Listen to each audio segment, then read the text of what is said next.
Assalamualaikum warahmatullahi wabarakatuh. Balik lagi teman-teman di channel Jagating Lelembut. Apa kabar teman-teman semua? Semoga teman-teman semua yang setia mendengarkan kisah horor di channel Jagating Lelembut, semoga teman-teman semua selalu dilimpahkan rezeki yang barokah, dipermudah segala hajatnya, dan dijauhkan dari segala musibah yang akan datang pada diri kita semua. Amin. Oke, pada kesempatan kali ini saya ingin menceritakan kisah horor dari salah satu sahabat Jagating Lelembut saat mendaki Gunung Slamet. Sebut saja namanya Mbak Sumi. Seperti apa kisahnya? Tapi sebelum teman-teman mendengarkan ceritanya dari Mbak Sumi, teman-teman jangan lupa like, komen, dan subscribe channel ini agar channel ini terus berkembang dan terus semangat menceritakan kisah-kisah horor untuk teman-teman semua. Oke, nggak usah lama-lama, mari kita mulai kisahnya.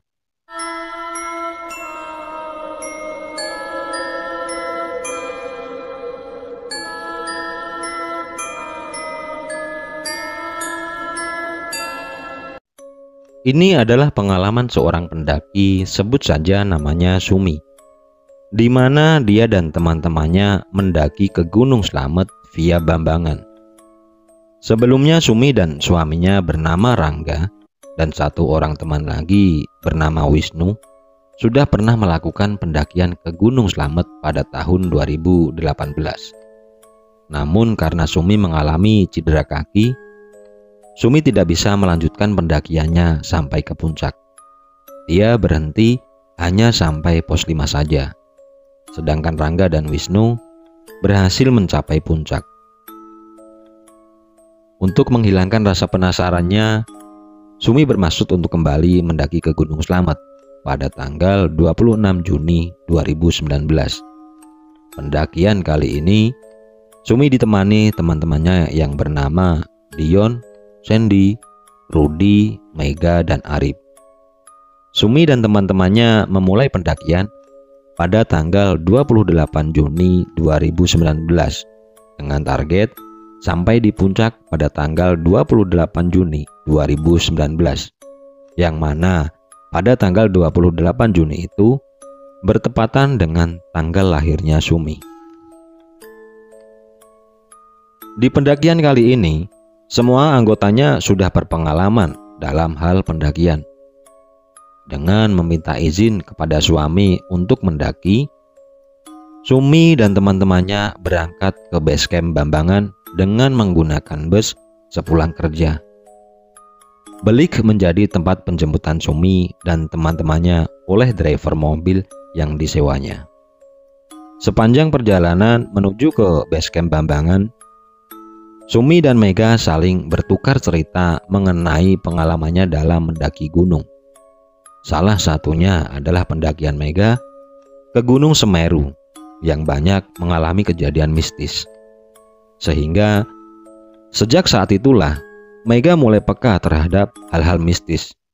Bukan hanya peka lagi, bahkan Mega menjadi sering melihat makhluk tak kasat mata.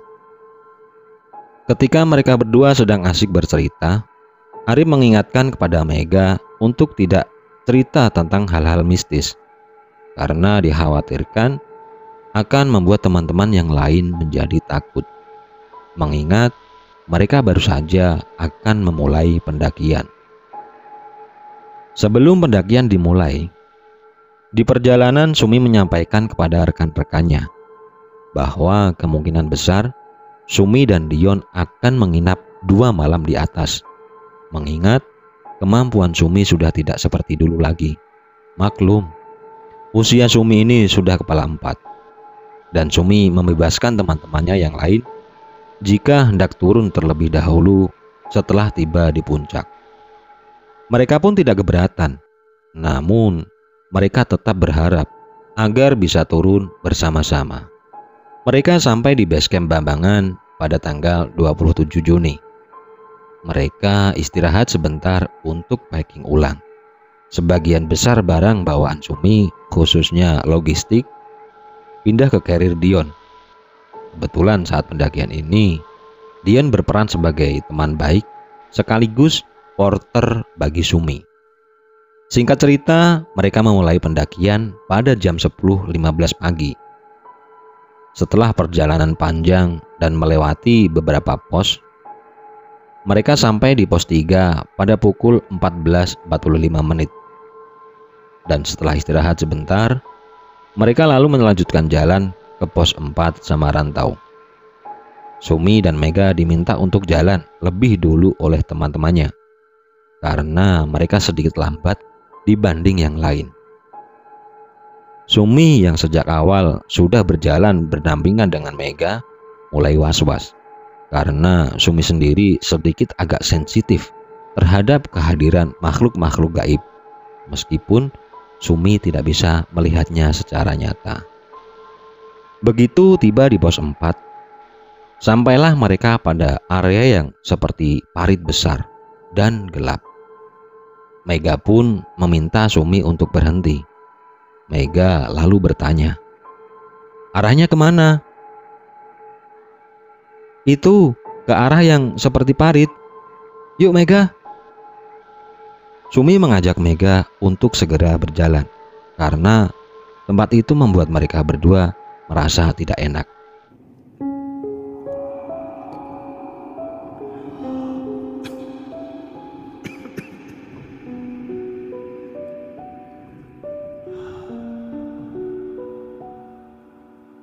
Saat itu Sumi melihat beberapa daun yang aneh.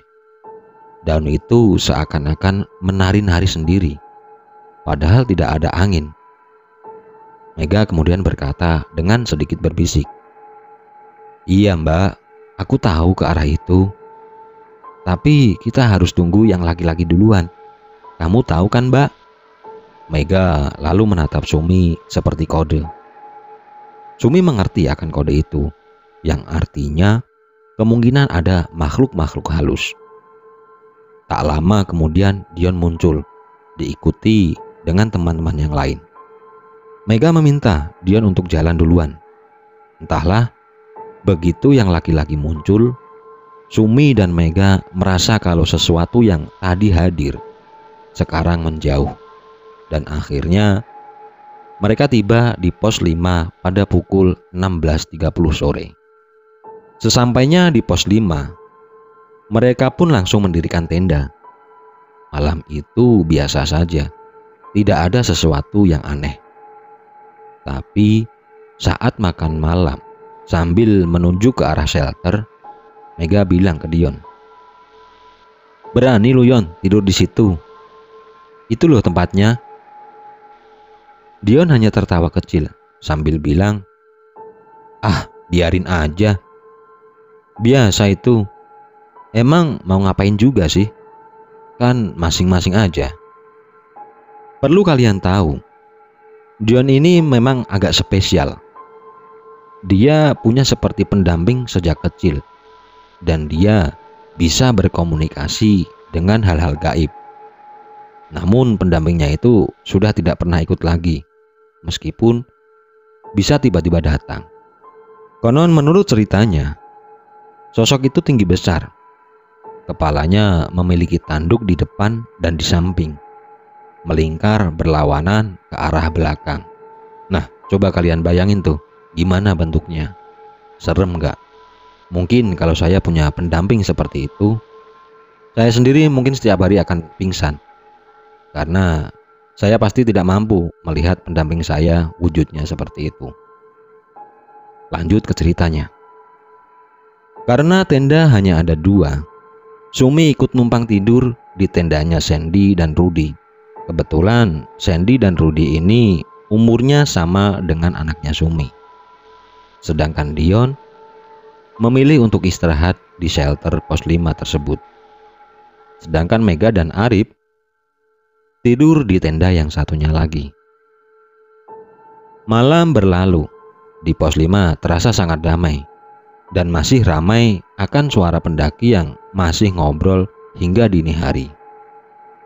Jam 3 pagi, Sumi terbangun. Dia mendengar suara Arif dan Dion yang sedang ngobrol di shelter.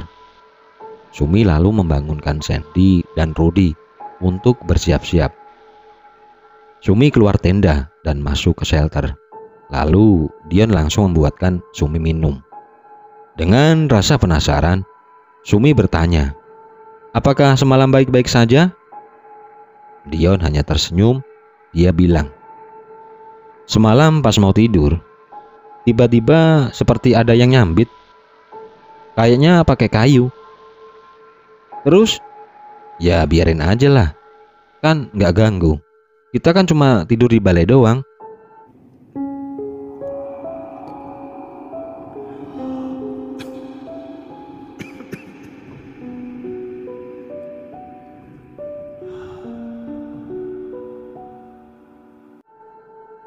Singkat cerita, pada tanggal 28 Juni pagi, mereka meninggalkan pos 5 pada pukul 4.30 setelah Sumi dan teman-temannya sholat subuh.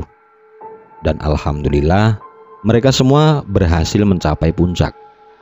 Teman-teman Sumi ini luar biasa sekali dalam menyemangatinya. Sumi yang paling terakhir menginjakan kaki di puncak 15 menit setelah Arif dan Mega. Teman-temannya pun langsung menyambut Sumi dengan nyanyian Happy Birthday. Sampai Sumi begitu terharu. Mereka adalah tim yang sangat solid. Mereka bahkan mengatur dengan baik pendakian, sehingga mereka tidak kekurangan logistik, khususnya air, di mana saat itu sedang terjadi kekeringan.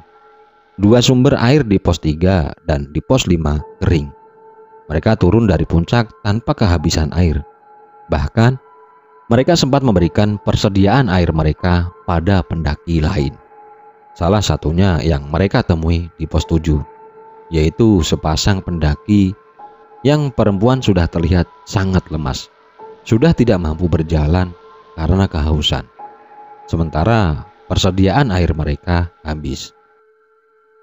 Menurut yang laki-laki, temannya yang perempuan ini bukan hanya kehausan, tapi dia sedikit tidak balance karena pengaruh sesuatu yang mencoba untuk masuk ke tubuhnya. Sumi pun segera menyodorkan selang water blendernya ke pendaki perempuan itu. Perempuan itu pun segera menyedot air dari selang water blendernya Sumi. Setelah itu, Sumi dan rombongannya pun melanjutkan perjalanan turun. Singkat cerita, jam 12 siang, Sandy dan Rudy tiba di pos 5, disusul dengan Dion. Dan jam 12.30, Sumi, Mega, dan Arif menyusul. Sambil istirahat, Dion langsung membuatkan makan siang. Setelah makan, Sumi bilang ke Sandy dan Rudy bahwa Sumi akan turun ke pos 3 atau 2 untuk pindah ngecamp, agar besok paginya Sumi tidak terlalu jauh jalan ke base camp. Namun Sandy bilang, "Bun, kita langsung turun aja ya ke base camp sore ini. Sandy yakin kok Bunda kuat turun ke base camp." Lalu Sandy memberikan sesuatu seperti vitamin kepada Sumi agar dia kuat untuk turun. Belum sempat Sumi mengiyakan usulan Sandy untuk turun hari itu juga, tiba-tiba Mega keluar tenda dengan sedikit wajah pucat. Mega menyampaikan kepada teman-temannya kalau tiba-tiba dia datang bulan.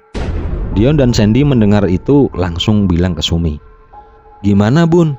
Kayaknya kita harus benar-benar turun, karena bahaya untuk Mega jika harus stay 1 malam lagi di atas." Tanpa ragu, Sumi langsung menyetujui, karena Sumi paham kalau perempuan yang haid itu adalah wangi bagi makhluk astral. Setelah selesai menjamak sholat zuhur dan asar, mereka pun membereskan semua barang bawaan dan bersiap-siap untuk turun. Jam 14.45 menit, Sumi dan teman-temannya sudah siap untuk turun gunung. Arif, Rudy, dan Sandy meminta Sumi dan Mega untuk jalan lebih dulu. Mereka akan segera menyusul setelah membereskan tenda.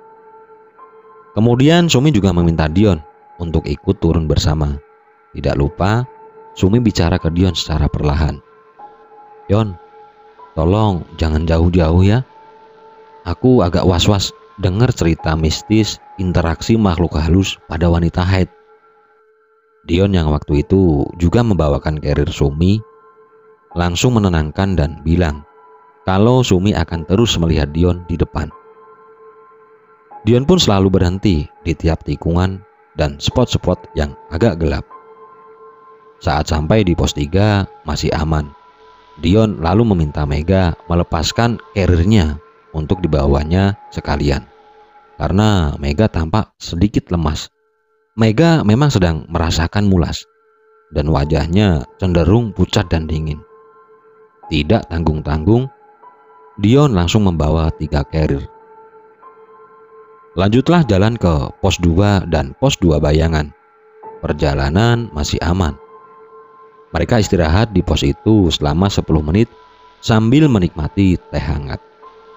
Tak berapa lama kemudian, Arif, Sandy, Rudy muncul menyusul mereka.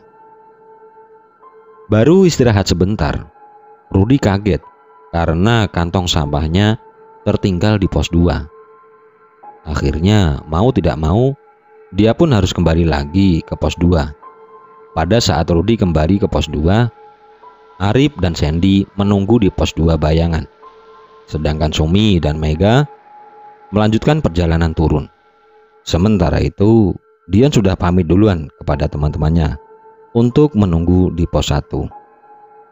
Saat itu jam sudah menunjukkan pukul 16.40 sore. Entah kenapa kali ini was-was Sumi muncul dengan sangat kuat.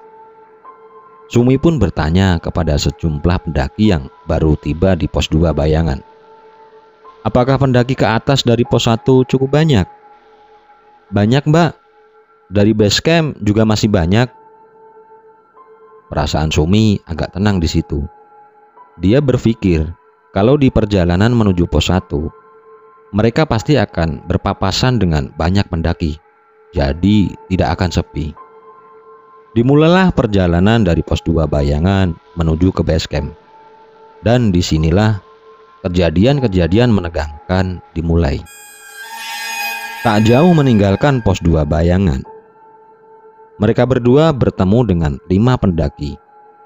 Ada satu anggota perempuan yang cedera otot dan memerlukan tandu.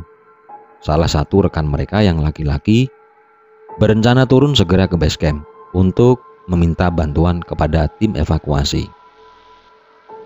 Singkat cerita, Sumi dan Mega melanjutkan turun. Hanya berjarak 5 menit. Tiba-tiba, Sumi merasakan tanda akan ada yang mengkhawatirkan di depan.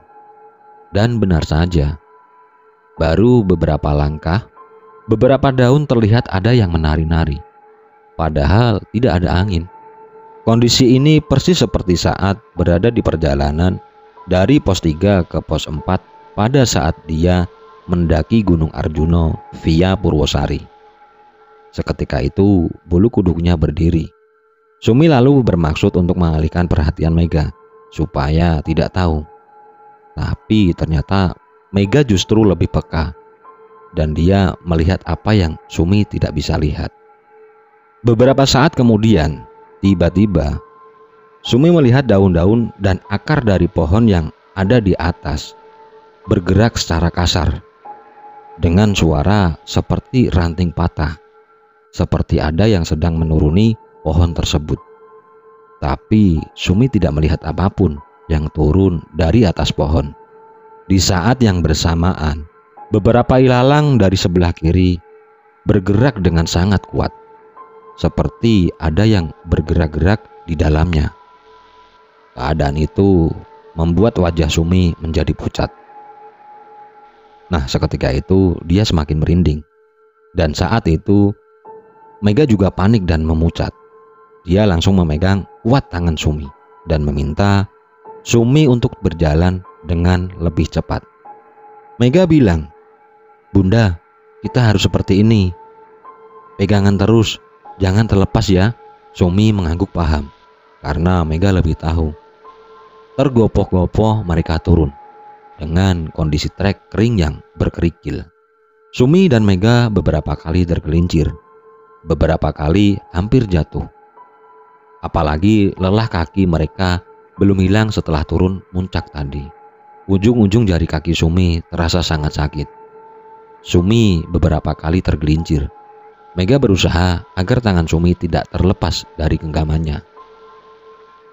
Sesuatu itu terasa semakin mengejar, dan dari samping kiri terdengar suara daun-daun yang bergesekan dengan cepat. Seperti ada yang mengikutinya juga dari situ. Sumi berkata dalam hati, "Ya Allah, tolong ya Allah." Sumi dan Mega terus membaca ayat-ayat Al-Quran beserta berzikir dengan suara keras. Tapi itu hanya mampu menahan dan menjauhkan, tidak mampu menghentikan makhluk itu. Entah makhluk apa itu. Yang jelas, makhluk itu terus mengejar mereka. Setengah berlari, Sumi ingin sekali berteriak saat itu. Tapi perasaannya mengatakan, jika dia teriak, justru itu akan menguatkan makhluk itu. Sumi dan Mega terus berlari sambil tak henti-hentinya membaca ayat Al-Quran yang mereka bisa, khususnya surat An-Nas, Al-Falaq, dan Al-Ikhlas. Nah, Mega yang sangat ketakutan sampai lupa ayat-ayat terakhir dari ayat kursi. Padahal setahu Sumi, bagian itu sangat penting dalam kondisi seperti ini. Setelah membaca surat Al-Ikhlas, An-Nas, dan Al-Falaq, sambil terus berjalan cepat, Sumi membantu menyelesaikan bacaan ayat kursi Mega yang terputus. Bacaan ayat kursi Mega selalu berhenti di bagian Mangdalladzi yashfa'u indahu illa bi'idnih. Nah, stop di situ. Lalu ulang lagi dari awal. Begitu terus. Sumi pun terus sibuk membantu Mega untuk menyelesaikan bacaannya itu.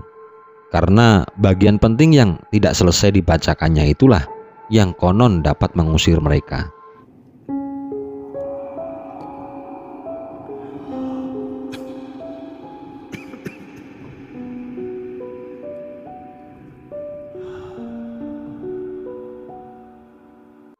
Tapi gangguan itu belum juga pergi. Tiba-tiba di samping kiri, Sumi mendengar ada musik yang diputar dan juga ada suara perempuan yang bernyanyi. Tapi tidak terlihat ada pendaki. Saat itu Sumi dan Mega saling melihat. Sumi lalu menggelengkan kepala seraya berkata, "Bukan pendaki." Mereka pun terus berlari, tidak peduli lagi seberapa keras Mega menarik tangan dan menggenggam jarinya Sumi agar tidak terlepas. Mereka saat itu sangat ketakutan. Sumi pun berkata lagi dalam hati, "Ya Allah, kemana mereka para pendaki? Kok kami tidak bertemu satupun pendaki?" Sambil berlari di antara gemersek-gemersek dan suara-suara pohon di sekeliling, sayuk Sumi seperti mendengar ada suara langkah cepat sepatu pendaki. Sumi pun sangat ketakutan mendengar suara langkah kaki itu. Dan Sumi bilang dalam hati, "Ya Allah, kirimkan orang untuk tolong kami." Tiba-tiba, dari belakang muncul sosok. "Itu Sandy." "Alhamdulillah ya Allah." "Sandy, kita dikejar." Sandy mengangguk dan dia bilang, "Iya bun, aku tahu. Aku sudah lihat dari pos 2 bayangan. Makanya itu aku lari mengejar Bunda dan Tante Mega." Akhirnya mereka bertiga pun lanjut berlari menuju ke pos 1. "Masih ngejar gak Sen?" Sandy kembali mengangguk dan berkata, "Mereka sekarang di sebelah kiri bun. Agak menjauh tapi masih ada." Tak lama kemudian Sumi teriak, "Itu pos 1." Mereka pun segera merapat ke pos 1 dan melihat Dion sudah menunggu. Tapi ada yang aneh dengan Dion. Saat itu tatapan Dion serius sekali menatap mereka bertiga. Sumi lalu bilang, "Yon, bantu backup. Mega dikejar sesuatu." Dion pun menjawab, "Iya Mi, aku juga tadi berasa.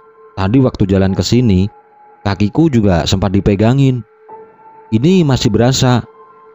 Sumi pun bilang, "Oke, 17.20 kita lanjut aja ke base camp ya. Cepat sebelum maghrib." Dan mereka pun setuju. Baru beberapa langkah meninggalkan pos 1, Dion meminta Sumi, Mega, dan Sandy untuk berhenti dan tetap di belakangnya. Saat itu Dion melakukan sebuah gerakan halus. Dia membentangkan kedua tangannya seperti membuka jalan. Posisi Sandy berada di belakang Sumi, dan Mega menjadi sweeper saat itu. Mereka bertiga berjalan mengikuti Dion dari belakang. Tak berapa lama kemudian, mereka berhenti lagi. Sandy pun terlihat membantu Dion dalam melakukan gerakan-gerakan, seperti bantuin Dion buat menghalau makhluk-makhluk itu. Sumi dan Mega saat itu hanya bisa berpegangan tangan.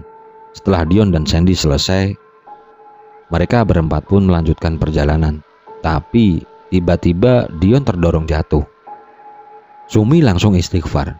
Di situ Dion lalu meletakkan 3 karirnya yang dipanggulnya dan duduk di jalan sambil meletakkan tangan kanan dan memukulkan tangannya ke tanah.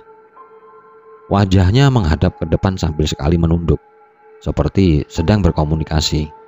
Dan Sumi terus membaca ayat kursi. Sedangkan Sandy kembali mengangkat tangannya dan membantu Dion dari sesuatu yang Sumi tidak bisa lihat. Dalam hati Sumi berkata, "Hening, tak ada satupun pendaki lain yang melintas. Kemana mereka?" Setelah beberapa lama, Dion kemudian bangun dan mereka melanjutkan perjalanan. Sampai di tikungan kedua, Sumi hampir menyerah. Jari-jari kakinya terasa semakin sakit. Sumi meminta Sandy untuk mendekat ke Mega supaya dia lebih terlindungi. Setibanya mereka di sebuah tikungan sebelum 2 pohon cemara, mereka melihat kerumunan pendaki yang sedang istirahat. Jumlahnya lebih dari 20 orang. Tapi mereka tidak berhenti di situ. Mereka terus berjalan. Gerakan jalan Dion dan Sandy mengapit Mega dengan sangat cepat, sehingga Sumi yang sekarang berada di posisi paling belakang menjadi tertinggal. Sumi tak mampu mengejar. Sumi hanya bisa melihat punggung Sandy dan Mega semakin menjauh. Ya Allah, azan maghrib berkumandang. Sumi bingung. Dia ingin berhenti dulu, tapi dia takut karena sudah jauh dari kerumunan pendaki tadi. Sedangkan kalau jalan terus, dia juga takut. Bersamaan dengan itu, akhirnya Arif dan Rudi pun muncul. Arif bilang, "Ada apa, Bun? Kemana Mega?" "Nanti aja ceritanya, Mas. Udah aman, gak apa-apa kok. Mega sudah didampingi Sandy sama Dion." "Mas, ini kita berhenti dulu ya, azan maghrib. Nanti kita lanjutkan lagi." Tapi Arif tidak setuju. Dia bilang, "Jangan Bun, kita terus aja. Kita kejar base camp agar lebih cepat." Sumi pun hanya bisa pasrah di situ. Lalu dia bilang, "Ruth, tetap di samping saya ya. Jangan tinggalin saya." Rudi pun mengangguk. Akhirnya mereka bertiga pun jalan dengan sangat cepat, mengejar 3 teman lainnya. Tapi entah kenapa, Sumi masih merasa ada sesuatu yang mengelilinginya. Sumi terus beristighfar sepanjang jalan, sebab dia khawatir kalau ada yang salah dengan sikapnya sejak awal pendakian. Sumi merasa kalau perjalanannya itu sangat panjang dan melelahkan. Tubuhnya pun terasa semakin panas. Tapi tiba-tiba terdengar bunyi kerincing dari belakang. Dan ternyata setelah dilihat, ada seorang pendaki lari mengejar dan mendekati mereka. Pendaki itu pun merapat dan ingin ikut turun bersama mereka. Dan Sumi ingat, ini adalah salah satu teman pendaki yang cedera di pos 2 Bayangan. Arif saat itu bilang ke pendaki itu, "Mas, itu bunyi loncengnya bisa disimpan gak? Maaf, suara gemerincingnya itu mengundang." Sontak laki-laki itu pun langsung menyimpan loncengnya. Setibanya di pos 1 Bayangan, mereka langsung istirahat selama 2 menit. Setelah itu mereka langsung melanjutkan lagi perjalanan menuju ke base camp. Rudi terus menarik Sumi agar langkahnya bisa lebih cepat. Beberapa kali Rudi dan Sumi terpeleset kerikil. Rudi mencoba menyantar sekeliling dan Rudi sesekali beristighfar. Tapi tiba-tiba Sumi terjatuh, seperti terdorong sesuatu. Arif spontan berteriak memanggil Sumi dan langsung membantunya berdiri. "Ayo, jalan terus." Perasaan Sumi bercampur saat itu, antara sedih dan marah, sambil dalam hati terus berdoa dan memohon pertolongan Allah Subhanahu wa Ta'ala. Lalu Sumi menyodorkan ujung trekking pole-nya kepada Arif, dan Sumi memegangi ujung lainnya. Setidaknya itu bisa membantu mereka bertiga agar tetap terkoneksi. Sayup-sayup mereka mendengar ada suara sekumpulan pria tertawa. Mereka berpikir, mungkin itu suara dari gubuk tak jauh dari pos pandang. Mereka mulai sedikit lega, berarti mereka sudah dekat. Ketika sebentar lagi mereka sudah dekat ke suara itu, tiba-tiba suara itu pindah menjauh. Sumi pun mulai curiga terhadap jalur yang mereka lalui. Seperti sudah beberapa kali mereka melewatinya. Arif spontan bilang, "Berhenti, berhenti dulu. Bun, Bunda mau istirahat dulu nggak?" Sumi pun menjawab, "Nggak mas, kita jalan aja." Mereka lalu mempercepat langkah, sambil Sumi tetap berpegangan kepada Rudi. Tak henti-hentinya Sumi berzikir selama perjalanan. Sampai akhirnya sebuah lampu menyoroti ke arah mereka. Itu pangkalan ojek.